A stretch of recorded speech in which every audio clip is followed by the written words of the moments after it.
Irmãos, vamos abrir aqui em Apocalipse, capítulo 22. Apocalipse, capítulo 22, o verso 20. Aquele que dá testemunho destas coisas, diz: certamente venho sem demora. Amém. Vem, Senhor Jesus. Vamos orar, irmãos. Amado Pai, graças te damos por Jesus Cristo, nosso Senhor. Obrigado, Pai, por esse momento. Obrigado por esta oportunidade em que o Senhor nos permite estarmos aqui reunidos como igreja, reunidos em torno do Teu nome.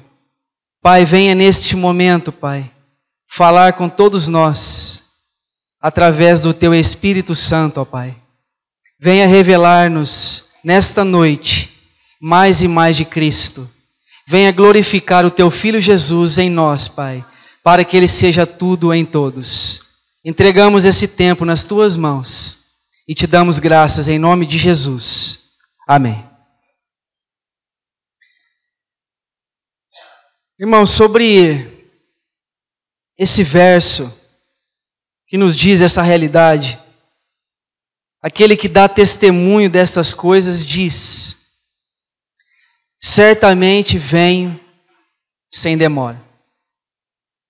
Palavras que foram reveladas ao apóstolo João, muito preciosa aos nossos olhos, irmãos, desta realidade, e Cristo diz que Ele vem sem demora, irmãos. Qual seria a nossa posição sobre a volta do Senhor? Como nós estamos vivendo, irmãos, sobre a volta do Senhor? Sobre aquilo que Ele já nos diz, sobre aquilo que Ele vem nos dizendo todos os dias da nossa vida. Qual a nossa posição diante das Escrituras? Daquilo que o Espírito e a noiva dizem: vem. Aquele que ouve, diga: vem. E aquele que tem sede, venha. Irmãos, o Espírito e a noiva anelam a volta do Senhor. Eles dizem: vem. O Espírito Santo de Deus diz: Senhor Jesus, vem. Agora nós, como parte dessa igreja, esta é a nossa mesma palavra que nós dizemos a Ele, irmãos: Senhor Jesus, vem sem demora. Irmãos, eu acredito perfeitamente que nós estamos vivendo os últimos dos últimos tempos. Entramos numa realidade de um contexto muito grande para a nossa mente, irmãos. Precisamos nos colocar diante do Senhor, saber aquilo que Ele tem a nos falar e aquilo que Ele tem a nos revelar diante da Sua palavra. Qual de fato é a posição, irmãos, que nós estamos tomando sobre a vinda do Senhor para buscar a sua igreja? Sobre esse texto que ele diz apenas: venho sem demora. Irmão, essa palavra é tão profunda aos nossos corações, que isso foi escrito há mais de 2000 anos. Venho sem demora. Ele ainda não voltou, irmãos. Será que existe algum problema em o Senhor ter voltado? Não, irmãos. O problema está na sua igreja, na sua noiva que ainda não está pronta para recebê-lo. Você já viu algum noivo não estar desejoso em receber a sua noiva? Que noivo que na hora que vai casar com a sua esposa, irmão, não fica desejoso, não tem um anelo, um desejo de estar com a sua noiva? Que noivo que não tem esse desejo? O nosso Senhor, irmãos, Ele deseja, Ele anela buscar a sua igreja, buscar a sua noiva preciosa, a sua noiva amada. Conta-se uma história, irmãos, que o bisavô de um irmão chamado Hudson Taylor, que foi um missionário na China, um inglês missionário na China, o seu bisavô estava no dia do seu casamento. E ele estava tão assim meditando sobre a realidade e a profundidade de um casamento. Ele falou: vou sair para me orar. E saiu para orar, irmãos. E ele esqueceu da hora do casamento. Ficou orando o dia todo. E quando ele se lembra, estava quase na hora do seu casamento. Ele pegou, foi até o local que a noiva estava ali esperando. Todos acharam que ele tinha esquecido do casamento. Chegou, foi lá e se casou com a sua esposa. Irmãos, na noite em que eles estavam de núpcias, antes dele se deitar com a sua esposa, ele falou para ela: vamos orar. Vamos nos colocar diante do Senhor para saber qual é o propósito, os desígnios dele para o nosso matrimônio. A mulher ficou assim impressionada e falou: eu não sabia que eu estava casando com um metodista, porque eles eram metodistas, irmãos. Só que o testemunho foi tão impactante na vida desse casal, que atingiu gerações e gerações. E Hudson Taylor foi uma pessoa que foi atingido por esse testemunho. Este irmão, ele nasceu em 1832 e morreu em 1905, Hudson Taylor. Quando ele tinha mais ou menos 5 anos de idade, ele falou aos seus pais que ele seria um missionário na China. E ele desejou muito isso, irmãos. E quando ele tinha mais ou menos 17 anos de idade, ele tomou uma decisão e ele foi para lá. Irmãos, estou dizendo de ano 1840 e pouco, 50, 1852. Tomou uma decisão, um jovem que tinha uma condição financeira boa, ele começou a aprender a deitar no chão, começou a aprender a viver com poucas coisas para aprender a acostumar quando ele estivesse lá na China. Conta-se uma vez também que ele já estava lá, ele foi chamado para atender uma família que estava com os filhos, a esposa doente, e tinha bastante filhos. O marido chamou ele para estar ali orando. Chegou lá, ele viu a situação, ele se compadeceu com aquilo. Irmãos, ele tinha apenas uma moeda que era o seu sustento toda semana de alimento. Ele deu essa moeda para aquela família. Chegando aonde ele estava, ele recebeu um envelope com muito mais dinheiro que ele tinha. E ele pôde compreender que Deus estava sustentando a vida daquele homem. O testemunho impactou, irmãos, aquilo que o seu bisavô orou antes de se deitar com a sua esposa. Vamos orar. Vamos saber qual é o propósito de Deus para o nosso matrimônio. Isso é muito importante, irmãos. Porque que noivo que não espera a sua esposa? Esse noivo é uma exceção. Ele estava não esperando. Ele saiu para orar e esqueceu da hora. Mas é muito maravilhoso para nós, irmãos, saber que o nosso Senhor, Ele vem sem demora, como diz a palavra. Os irmãos se lembram, em Mateus capítulo 24, quando Jesus nos disse essas palavras, Mateus capítulo 24, o verso 45. Quem é, pois, o servo fiel e prudente, a quem o Senhor confiou os seus conservos, para dar-lhes o sustento a seu tempo? Bem-aventurado aquele servo, a quem seu Senhor, quando vier, achar fazendo assim. Em verdade vos digo, que lhe confiará todos os seus bens. Mas se aquele servo, sendo mau, disser consigo mesmo, meu Senhor demora-se, e passará a espancar os seus companheiros, e a comer e beber com os ébrios, virá o Senhor daquele servo, em dia em que não o espera, e em hora que não sabe, e castigá-lo-á, lançando-lhe a sorte com os hipócritas. Ali haverá choro e ranger de dentes. Esta é a parábola que o nosso Senhor conta a respeito de um servo bom e o mau. Mas o que nós tiramos de exemplo e de ensino para todos nós? Bem-aventurado aquele servo a quem o Senhor achar quando vier fazendo assim. Ele nos dá a sua palavra.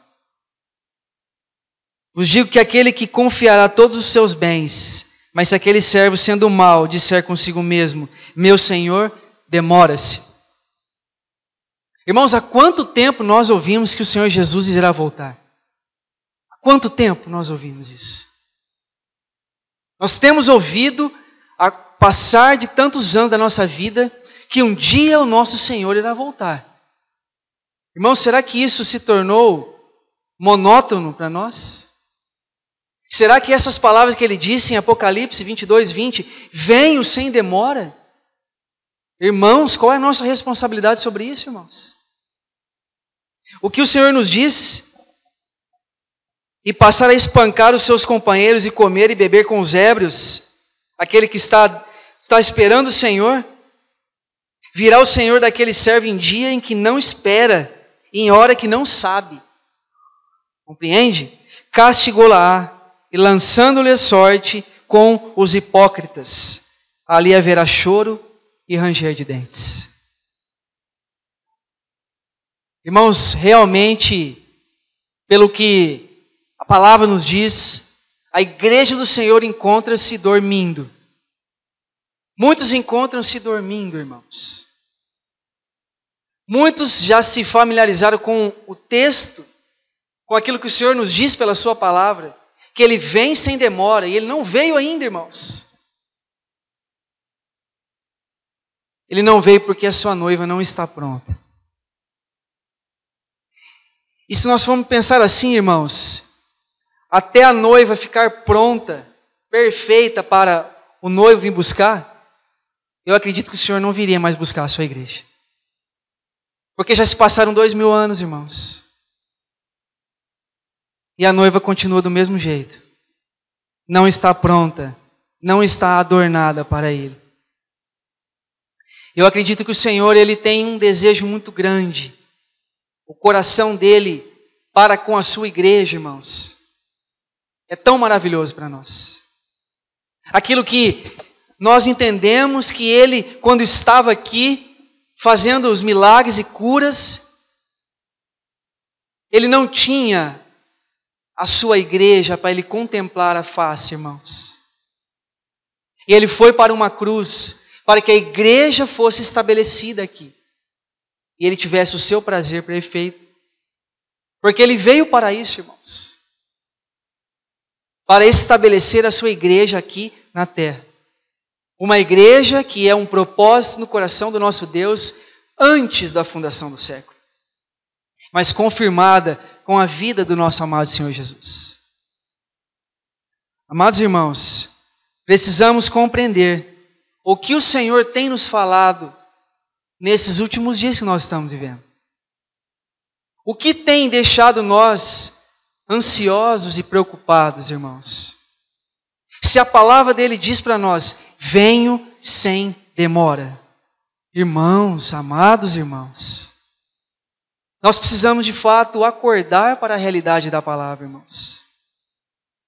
E anelar esta volta do Senhor, desejar um dia que Ele volte, irmãos. Nós olhamos para jovens e também idosos. Podemos dizer assim, o Senhor irá voltar, irmãos. Eu já fui bem jovem e olhava para isso e até não queria que o Senhor voltasse. Porque eu tinha muitas coisas para fazer. Para que eu vou querer que o Senhor volte?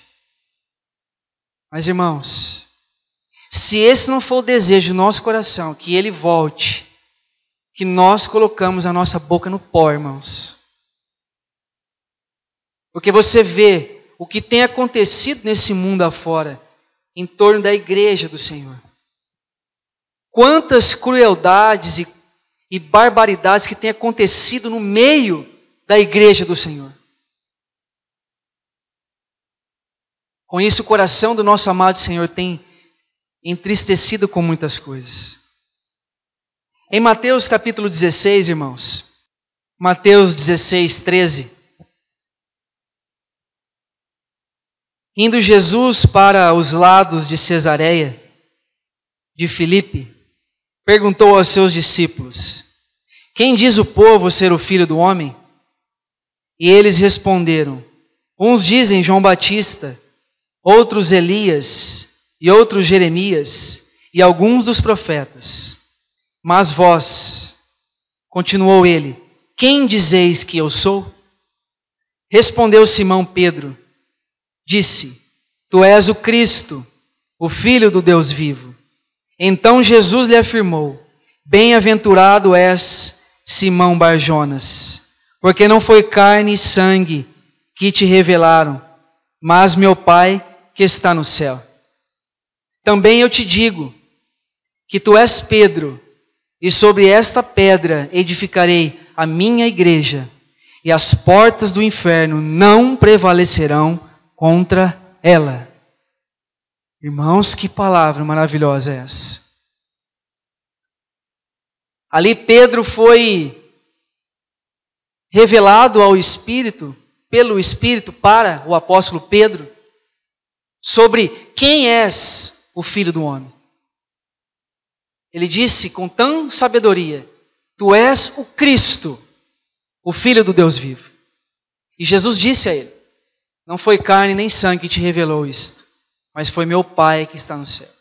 E sobre essa revelação ele disse: também te digo, Pedro, tu és Petrus, tu és uma pedrinha. Agora, sobre esta pedra, esta rocha, irmãos, ele disse: eu edificarei a minha igreja, porque Cristo é a rocha angular, irmãos. Eu edificarei a minha igreja, irmãos, e as portas do inferno não prevalecerão contra ela. Irmãos, se nós crermos nisso, nada irá nos abalar. Porque são palavras dele, irmãos, do nosso Senhor. Ele edificou a sua igreja sobre ele mesmo, e as portas do inferno não prevalecerão nunca contra a igreja do Senhor. Irmão, nós temos que crer nessa palavra, irmãos. Temos que crer. Ele disse para Pedro: Pedro, você é uma pedrinha pequena, Pedro. Agora eu sou a rocha angular. Em cima desta rocha será edificado a minha igreja. Irmãos, será que isso é natural aos nossos ouvidos, irmãos? Será que isso não encoraja os nossos corações a confiar nele? Somente nele? Que nada irá abalar a igreja do Senhor, irmãos, se nós confiamos nele. Agora, quando nós olhamos para a igreja em Atos, no século I, eu confesso aos irmãos que a igreja em Atos, no século I, me deixa perplexo. Eu, quando leio alguns versos aqui que eu vou citar aos irmãos, eu fico perplexo com a vida que a igreja tinha logo que o Senhor não estava mais com eles. O desejo era tão grande, irmãos. O cumprimento entre os irmãos era maranata. Porque o anelo do coração daquelas pessoas era que ele viesse buscar a sua igreja, irmãos. Vamos abrir aqui em Atos capítulo 2.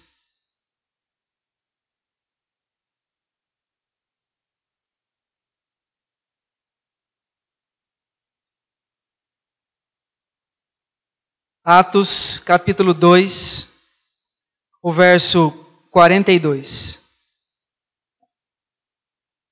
Essa realidade da igreja no século I, irmãos, é muito maravilhoso para nós. Nos diz assim a palavra: e perseveravam na doutrina dos apóstolos, e na comunhão, no partir do pão e nas orações. Em cada alma havia temor, e muitos prodígios e sinais eram feitos por intermédio dos apóstolos. Todos os que creram estavam juntos e tinham tudo em comum. Vendiam as suas propriedades e bens, distribuindo o produto entre todos, à medida que alguém tinha necessidade. Diariamente perseveravam, unânimes no templo, partiam pão de casa em casa e tomavam as suas refeições com alegria e singeleza de coração, louvando a Deus e contando com a simpatia de todo o povo. Enquanto isso, acrescentava-lhes o Senhor, dia a dia, os que iam sendo salvos. O que nós olhamos para essa, irmão? Realidade da igreja do século I. Perseveravam na doutrina dos apóstolos. O que será a doutrina dos apóstolos? Será que é um amontoado de livros? Um amontoado de conhecimento teológico, irmãos? A própria palavra nos diz o que é a doutrina dos apóstolos. Mas o que é tão precioso para nós? Todos que creram estavam juntos e tinham tudo em comum. Vendiam as suas propriedades e bens, distribuindo o produto entre todos à medida que alguém tinha necessidade.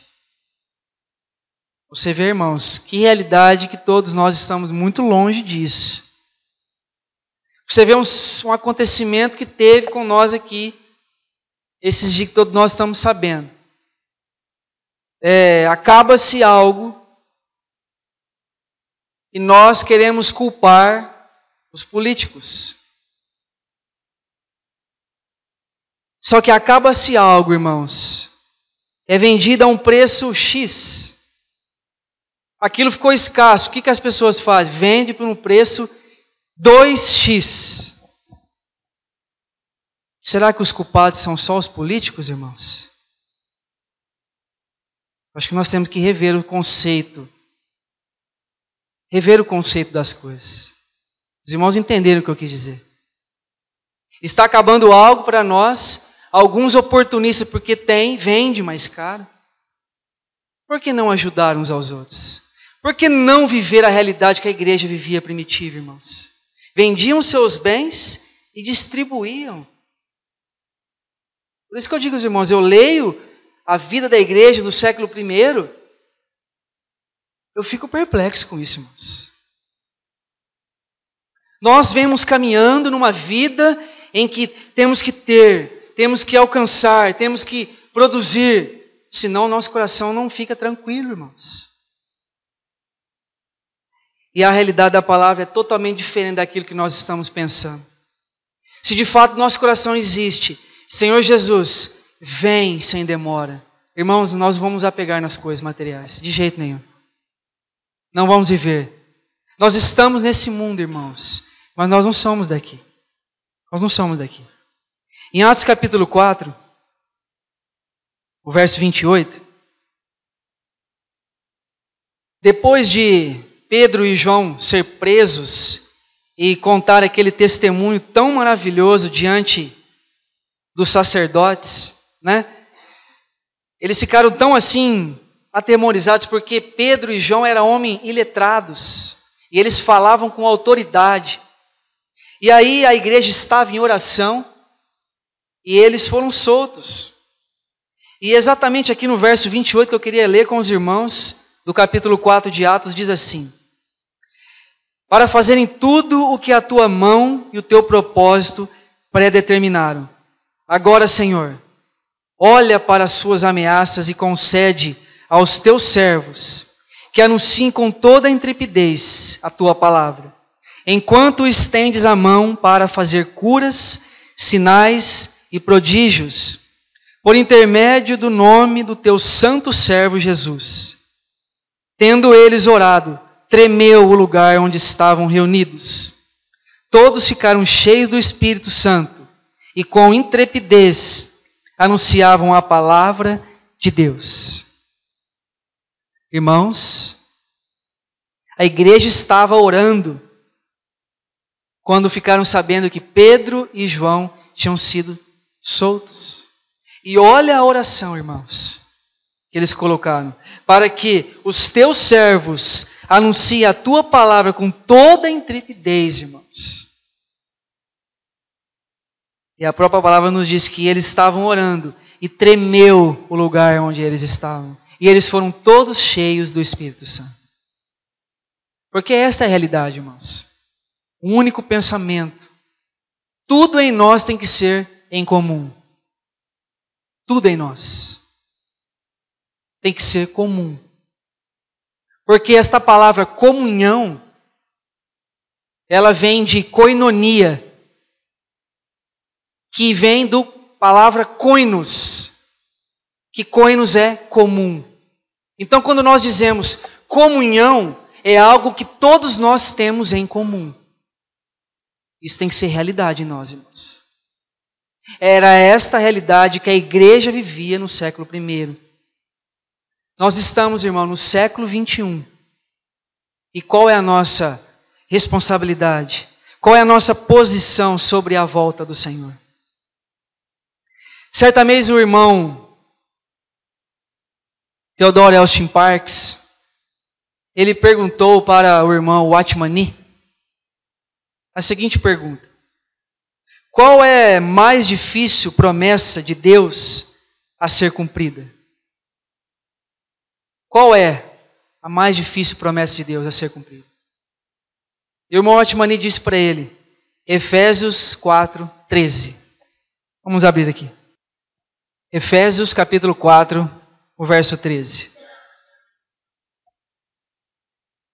Até que todos cheguemos à unidade da fé e do pleno conhecimento do Filho de Deus, à perfeita varonilidade, à medida da estatura da plenitude de Cristo. Esta foi a resposta, irmãos. Até que todos cheguemos à unidade da fé. Aquilo que o Senhor Jesus orou em João capítulo 17. Para que todos sejam um, como eu e o Pai somos um. Irmãos, se isso não for real no nosso coração, a reunião da igreja não tem fundamento para nós, irmãos. A comunhão não tem fundamento, não tem princípio. Nós estamos dormindo, irmãos, se isso não for realidade no nosso coração. Até que todos cheguemos ao pleno conhecimento da fé, do Filho de Deus, à perfeita varonilidade, à medida da estatura da plenitude de Cristo, irmãos. Esse, de fato, é a profecia mais difícil de ser cumprida em todos nós. Agora, quando nós olhamos para Apocalipse capítulo 2 e 3, os irmãos precisam abrir, que fala sobre as 7 igrejas da Ásia, o capítulo 2 e o capítulo 3.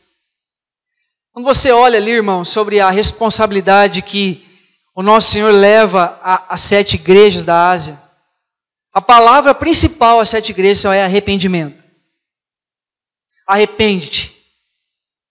Você vê ele dizer essas palavras, arrependimento, às igrejas. A única que ele não disse essa palavra foi a igreja de Filadélfia. Muitos ensinamentos para nós sobre essas igrejas. Mas a palavra que eu queria mostrar aos irmãos, que mostra em Apocalipse capítulo 2, é que ele diz que aqueles que vencerem, os vencedores, herdarão. Aqueles que vencerem, irmãos. A palavra do Novo Testamento que diz para nós é aos vencedores. Aqueles que venceram, dar-te-ei a coroa da vida. Isto é o que ele diz para a igreja, as igrejas da Ásia. Ele leva elas a um arrependimento para quê? Para que elas sejam vencedoras. Agora, quando nós olhamos para o Antigo Testamento, ele tem o mesmo princípio, só com outro nome. O princípio é o remanescente. O nosso Deus, ele não trabalha com multidões de pessoas, irmãos. Ele trabalha com o remanescente. Para que os irmãos entendam. Você se lembra a Babilônia, quando invadiu Jerusalém e destruiu todos os seus muros, mataram tantas pessoas, pegaram utensílios da casa do Senhor. Você se lembra disso? E levaram o rei Ezequias cativo com eles, furaram os seus olhos, deixaram ele como escravo, mataram toda a sua família diante dele. Você se lembra disso, irmão? Babilônia. O povo de Jerusalém ficou ali. E Deus levantou um remanescente no meio daquele povo. Não levantou multidões, irmãos. Levantou um remanescente no meio daquele povo. Para reconstruir Jerusalém. Deus não trabalha com muitas pessoas, irmãos. Não se iluda com multidões de pessoas. Deus trabalha com remanescente. Aquele que perseverar, aquele que vencer, este terá a coroa da vida. Multidões não deixam o coração do nosso Senhor batendo mais forte, irmãos. Ele sempre trabalhou com um remanescente. Faça uma leitura ao Antigo Testamento de algumas passagens que você vai ver sobre isso. E este princípio para nós hoje, da realidade da graça, ele é vencedores. Porque, irmãos, nós estamos numa batalha nessa terra. Nós, irmãos, precisamos analisar qual é a nossa preocupação com os dias que estamos vivendo. Ficamos preocupados com o que os nossos filhos vão ser no futuro, do que nós vamos comer amanhã, do que o nosso filho vai ser profissionalmente. Ficamos preocupados com essas coisas, tão pequenas, irmãos. Porque o Senhor disse que Ele nos desarraigou desse mundo. Você se lembra disso?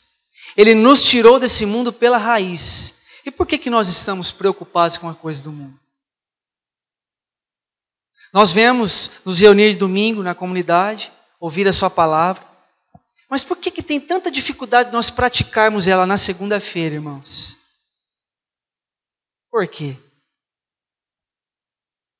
Nós ouvimos a sua palavra, meditamos nas Escrituras, temos um tempo diante do Senhor, como estamos aqui, tão precioso, mas nós temos dificuldade de pôr isso em prática, irmãos.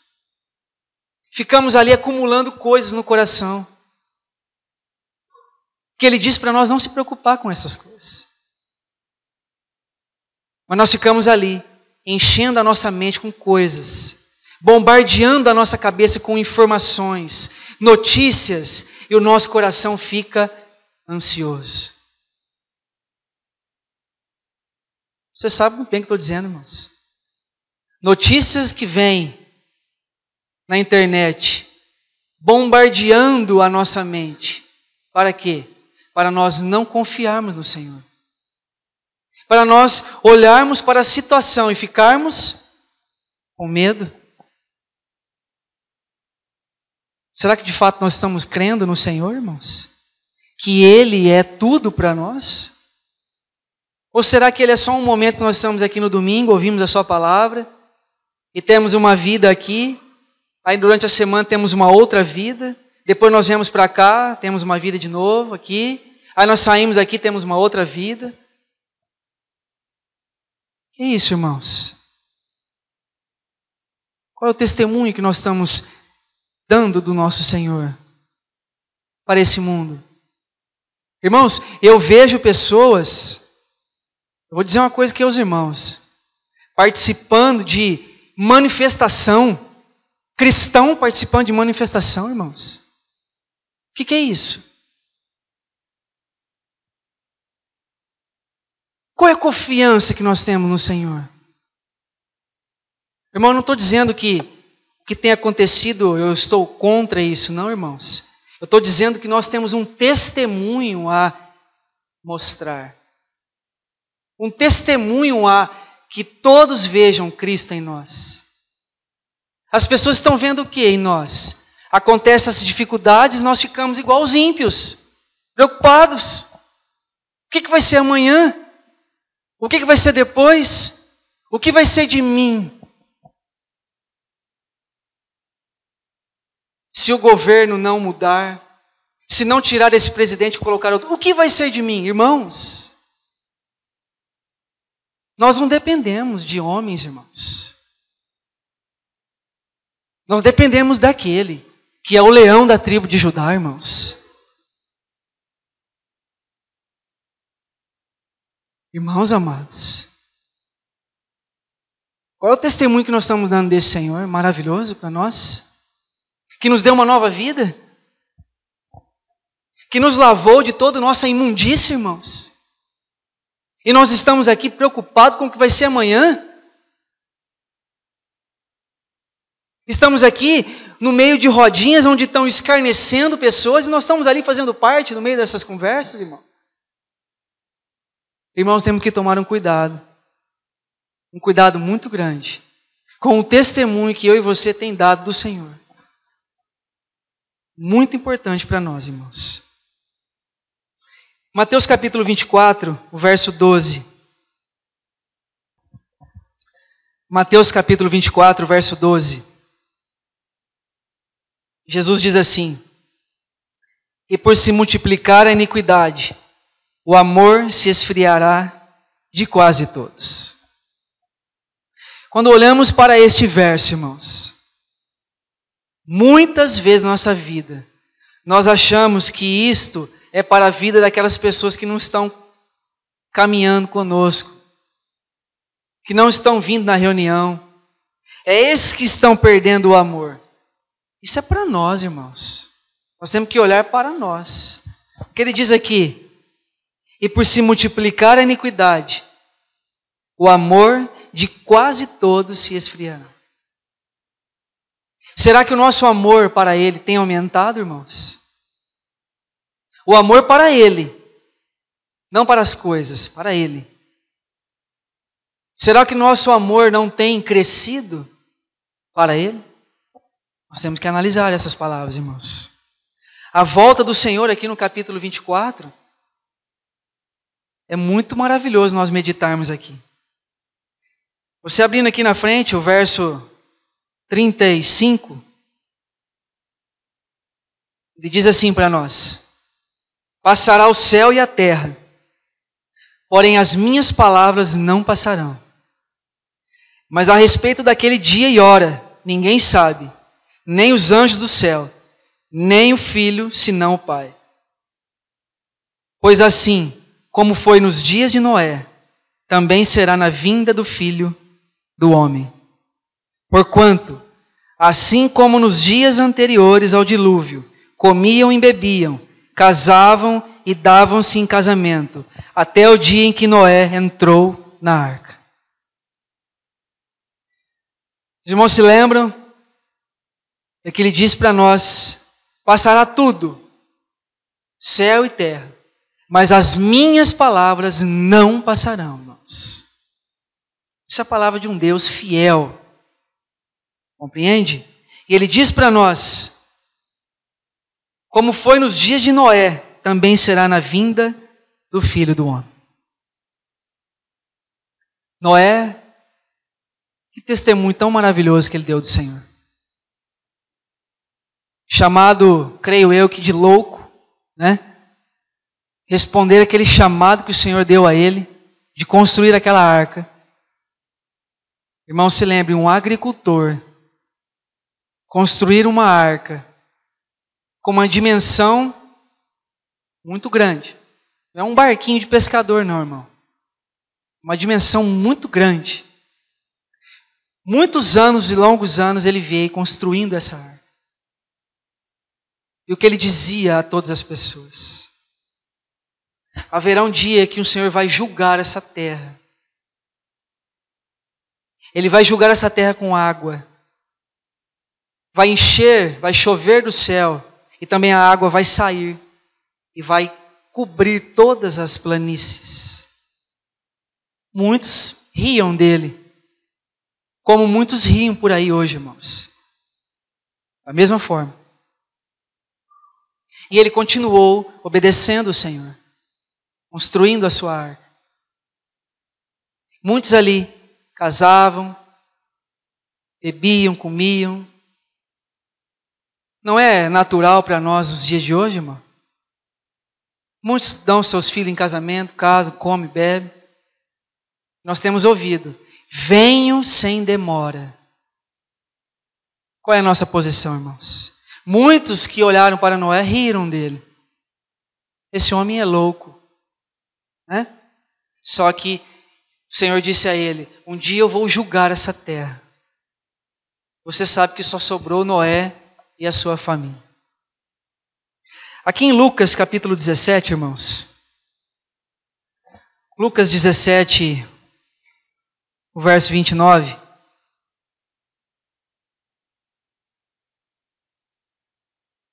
Mas no dia em que Ló saiu de Sodoma, choveu do céu fogo e enxofre e destruiu a todos.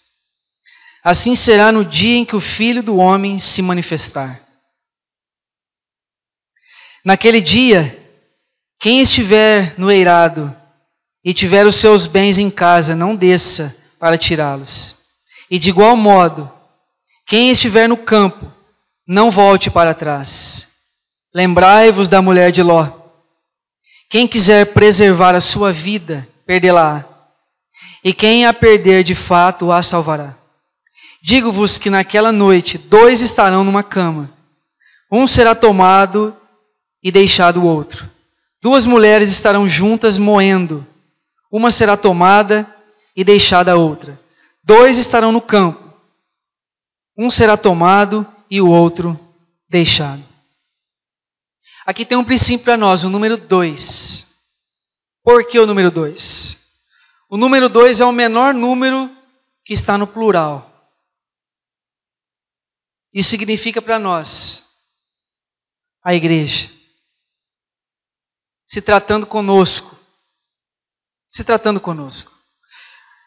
2. Agora, quando nós olhamos para os apóstolos, o número é 12. O número da igreja é 12. Por que esse ensinamento de número 2 para nós? Quando você vai para Mateus capítulo 25, verso 1 e 12, que fala das parábolas das 10 virgens. 10 com 2, 12. Irmãos, as 10 virgens são aqueles representando os que morreram e nasceram de novo. E esses 2 são aqueles que estarão sobre essa terra quando o Senhor vir buscar a sua igreja. Você lembra ali muito bem aquela parábola. Que eram 10. 5 sábias e 5 nécias. Todas elas estavam com a sua lamparina. Só que chegou um momento em que todas dormiram, porque o noivo atrasava para voltar. O que isso mostra para nós, irmãos? O sono que a igreja tem passado. Desperta, ó tu que dormes. Só que tem um detalhe. As prudentes estavam com um azeite extra. Que quando veio o sinal, o noivo está voltando, elas acordaram. Todas acordaram. Mas as que estavam com pouco azeite, com certeza no lugar de colocar azeite, colocaram algum tesouro para trazer, algumas riquezas, algumas coisas. O que elas fizeram? Se levantaram para comprar. E no momento que elas foram comprar, o noivo chegou, irmãos. E ali fechou a porta. E elas chamaram o noivo. O que o noivo disse? Eu não vos conheço. E lançou elas fora. Amados irmãos, as 5 prudentes eram do Senhor. E as 5 nécias também eram do Senhor. O que mostra para nós que se nós não nos colocarmos, se nós não nos enchermos do Espírito, Ele vai vir pegar nós de surpresa, irmão. E aí não vai dar tempo de chorar mais. Não vai dar tempo de dizer, Senhor, mas... Não vai dar tempo, irmãos. Precisamos nos colocar diante do Senhor, para que Ele nos desperte. Como diz a palavra, desperta, ó tu que dormes. Todas elas dormiram, irmãos. As 10 virgens dormiram, porque o noivo atrasava em buscar. Não é muito comum para nós no dia de hoje? O Senhor Jesus disse, venho sem demora, e Ele ainda não voltou. Será que nós estamos acordados ou estamos dormindo, irmão? Será que a nossa lamparina está cheia de azeite ou está cheia de riquezas, coisas, bagagens para nós apresentarmos para Ele? Irmão, que responsabilidade que eu e você tem sobre isso, irmão. Que responsabilidade nós temos sobre isso? A segunda epístola de Pedro, capítulo 3. 2 Pedro, capítulo 3, o verso 6 e 7. O apóstolo Pedro nos diz assim: pela qual veio a perecer o mundo daquele tempo, afogado em água. Ora, os céus que agora existem e a terra, pela mesma palavra, têm sido entesourados para fogo, estando reservados para o dia do juízo e destruição dos homens ímpios. O apóstolo Pedro, certamente, ele conhecia muito bem a história de Noé. Porque quando Noé dizia essas palavras, arrepende-te, o Senhor irá julgar essa terra, o Senhor irá julgar esse mundo com água. E o povo estava brincando, irmãos. Comiam, bebiam. Hoje ele nos diz o seguinte, que pela mesma palavra tem sido entesourado para fogo, estando reservado para o dia do juízo e destruição dos homens ímpios. Em Hebreus capítulo 11, irmãos, vamos colocar junto com essa leitura que nós fizemos aqui. Hebreus capítulo 11, o verso 7. Pela fé, Noé, divinamente instruído acerca de acontecimentos que ainda não se viam e sendo temente a Deus, aparelhou uma arca para a salvação de sua casa, pela qual condenou o mundo e se tornou herdeiro da justiça que vem da fé. Meus irmãos, o que mostra para nós, e sendo temente a Deus. Muitos irmãos, pela palavra que o Senhor tem dito, que o amor de muitos estão esfriando, muitos hoje não estão nem temendo mais o Senhor. Nem temendo mais. Nem anelando mais a sua volta. Estão tão preocupados com a coisa desse mundo que esqueceram do Senhor voltar. Se esqueceram de se preparar, de estar com suas lamparinas cheias de azeite. Ele virá sem demora, irmãos. Lucas capítulo 21. Lucas capítulo 21, o verso 34. Acautelai-vos por vós mesmos, para que nunca vos suceda que o vosso coração fique sobrecarregado com as consequências da orgia, da embriaguez e das preocupações desse mundo. E para que aquele dia não venha sobre vós repentinamente como um laço, pois há de sobrevir a todos os que vivem sobre a face de toda a terra. Vigiai, pois, a todo tempo, orando, para que possais escapar de todas essas coisas que têm de suceder e estar em pé na presença do Filho do Homem. Não é muito precioso para nós preocupações desse mundo? As preocupações desse mundo deixam o nosso coração agitado, irmãos. Deixa o nosso coração preocupado. Ele diz, acautelai-vos por vós mesmos. Entende, irmãos? Muito precioso para nós. Ficarmos não preocupados com coisas, mas sim olharmos somente para Ele. Também aqui em Atos, capítulo 1, o verso 9. Atos, capítulo 1, o verso 9. Ditas estas palavras, foi Jesus elevado às alturas, à vista deles, e uma nuvem o encobriu dos seus olhos. E estando eles com os olhos fitos no céu, enquanto Jesus subia, eis que 2 varões vestidos de branco se puseram ao lado deles. E lhes disseram: varões galileus, por que estáis olhando para as alturas? Esse Jesus, que dentre vós foi assunto ao céu, virá do modo como viste subir. A ida do nosso Senhor no céu, irmãos, teve 2 estágios. O primeiro foi visível. Do Monte das Oliveiras, as nuvens. Aqueles que estavam lá viram ele subir. Do Monte das Oliveiras, as nuvens. E depois, invisível, da nuvem ao trono. Ele foi subindo, subindo, subindo. E esses varões, esses homens disseram a eles: por que vocês olham para o céu? Do mesmo modo em que esse Jesus subiu, ele vai voltar. Então a segunda vinda do Senhor para cá, irmão, é do mesmo modo que ele veio. Do mesmo modo que ele subiu, ele vai voltar. Então entendemos assim, na sua volta. Do trono aos ares, ele vem como um ladrão. Invisível. O que o Senhor nos disse, irmãos? Quando o ladrão, eu venho como um ladrão, ele diz. Será que algum ladrão toca trombeta para vir roubar a sua casa?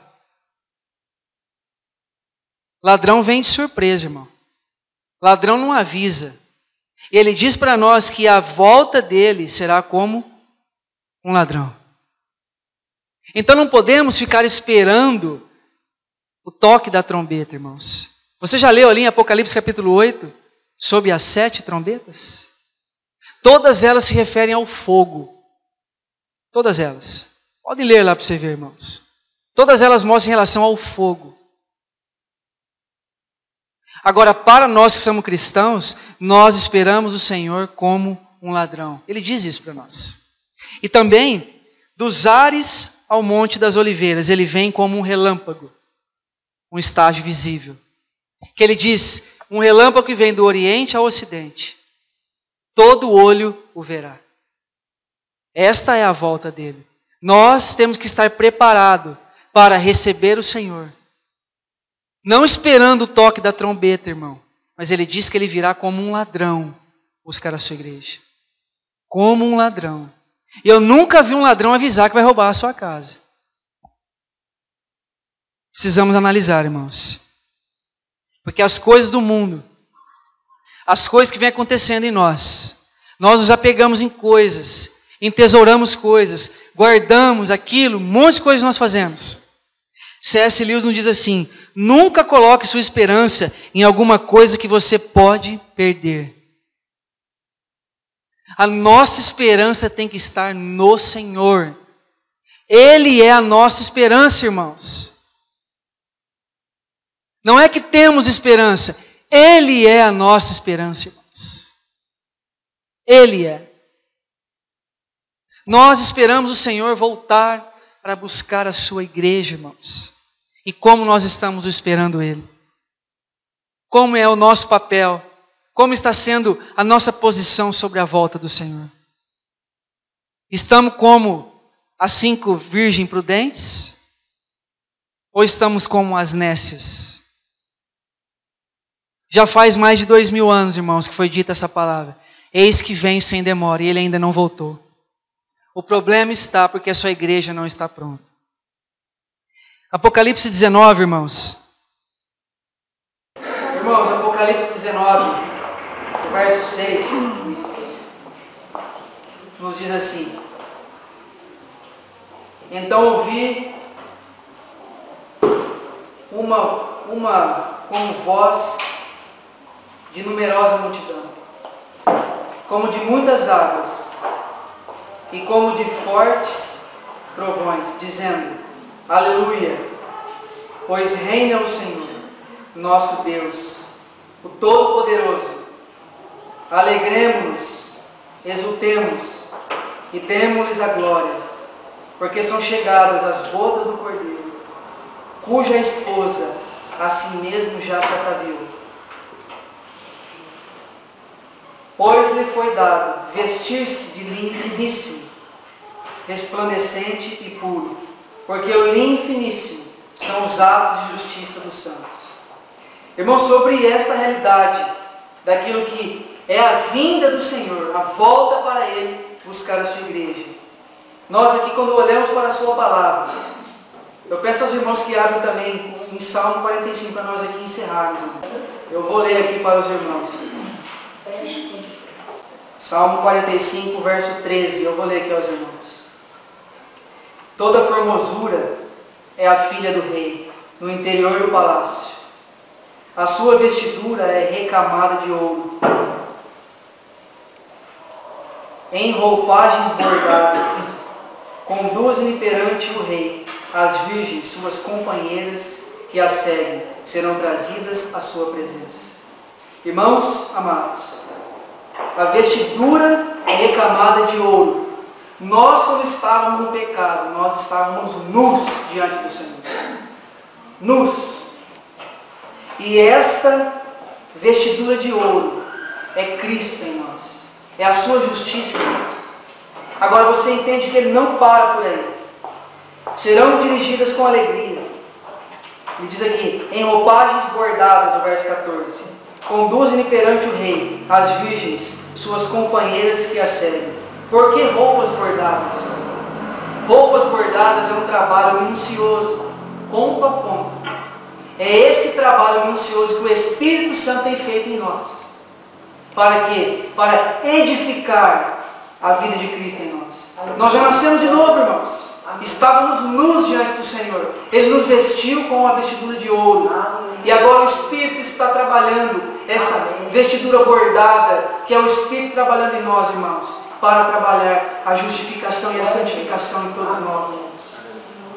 Que nós, irmãos, olhamos para a palavra dele e anelamos e dizemos como diz: Senhor Jesus, vem sem demora. Vem sem demora. Busca-nos, Senhor, para que nós ficamos eternamente contigo e participamos da boda do Cordeiro. Porque, irmãos, tudo é para Ele.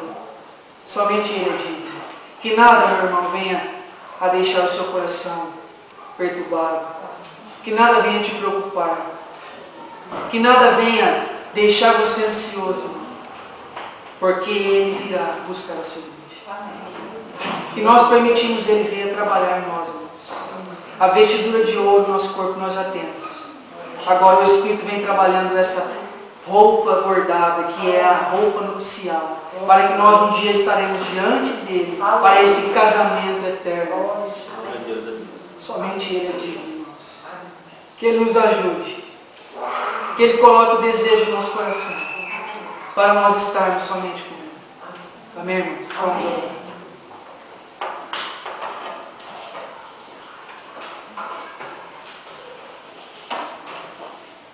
Ó Senhor maravilhoso, muito obrigado pela Tua palavra.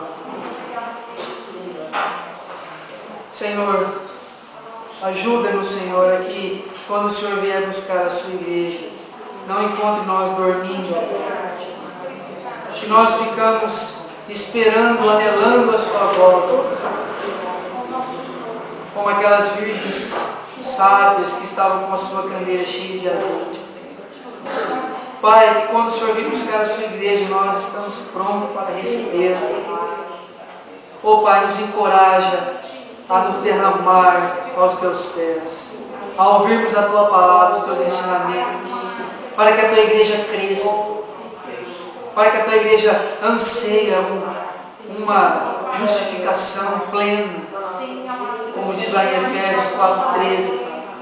Para que o nosso coração anseia uma santificação, para que nós possamos encontrá-lo e estarmos diante de Ti, naquela grande dia que é as bodas do Cordeiro. Muito obrigado pela Tua palavra, amado Senhor. Muito obrigado pelo Teu cuidado. Nos desperta, Senhor, desse sono, para que nós olhamos somente para Ti, que é o autor e consumador da nossa vida. Nós somos gratos ao Senhor por esse tempo, por esse momento. Oramos agradecidos, ó Pai. Em nome de Jesus. Amém.